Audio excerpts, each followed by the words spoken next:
O livro do profeta Malaquias.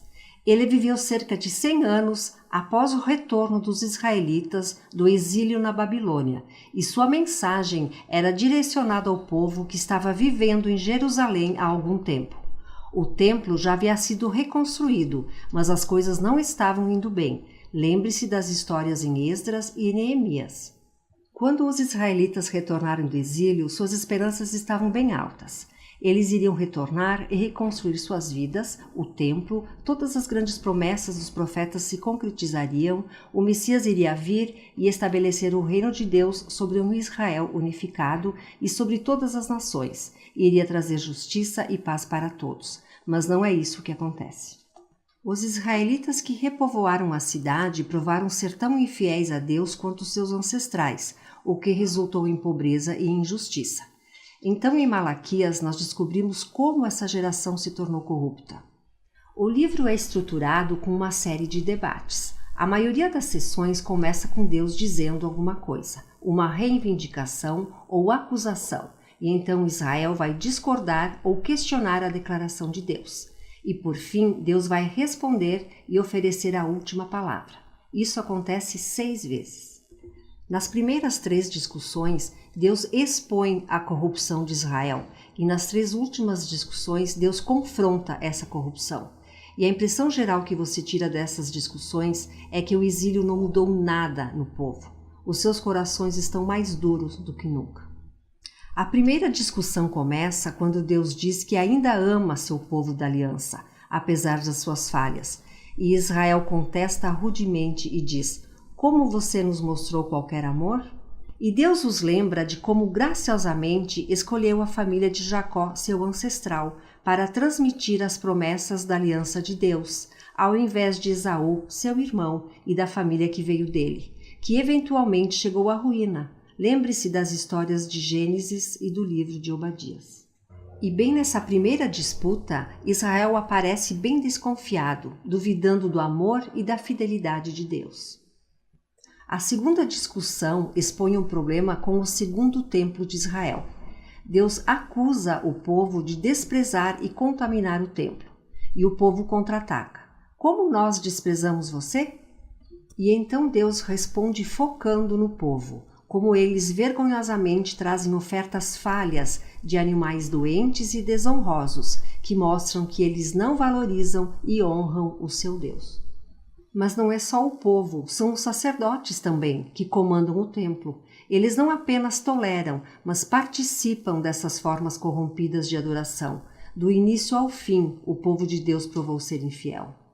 E na terceira discussão, Deus acusa os homens de Israel de traição contra ele e suas esposas. O que é claro, eles negam. E Deus expõe a combinação tóxica de idolatria e divórcio que está acontecendo. Você tem homens israelitas casando com mulheres não israelitas e adotando a adoração dos deuses delas dentro das suas casas. Lembre-se da história de Neemias 13. Então Malaquias conecta isso a uma onda de homens se divorciando das suas esposas por razões ridículas. O povo está muito bem com isso, mas Malaquias diz: não, é uma traição da sua aliança com Deus.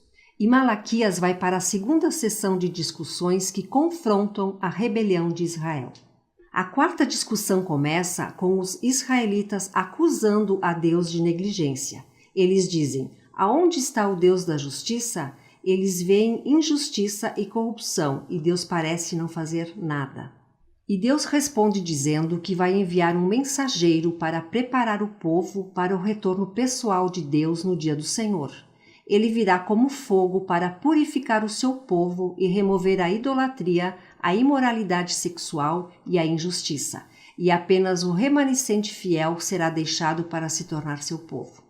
Na quinta discussão, Deus chama o povo para se voltar a ele, ao que o povo diz: como podemos voltar? E Deus confronta seu egoísmo e mostra como eles pararam de oferecer um dízimo da sua renda ao templo.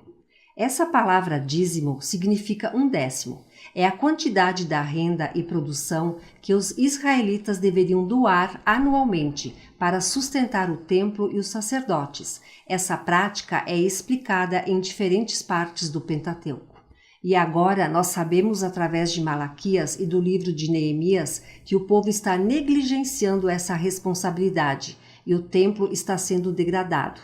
Deus os confronta. Ele diz que quer abençoá-los com abundância, mas apenas se eles forem fiéis.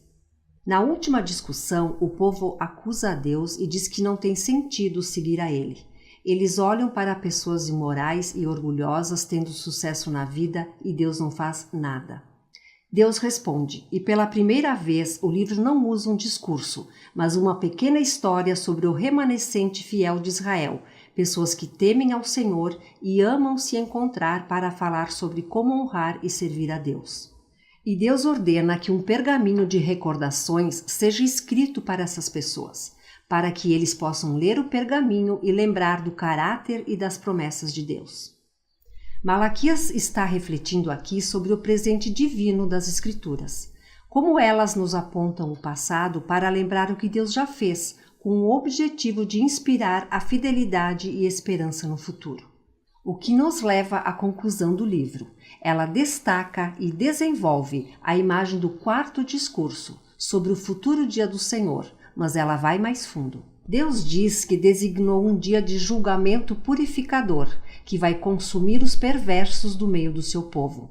Mas o que a conclusão acrescenta é o futuro do remanescente fiel, porque para eles o dia do Senhor não é uma ameaça, mas um motivo de alegria. Será como o levantar do sol nascente, que traz cura, vida e esperança no futuro.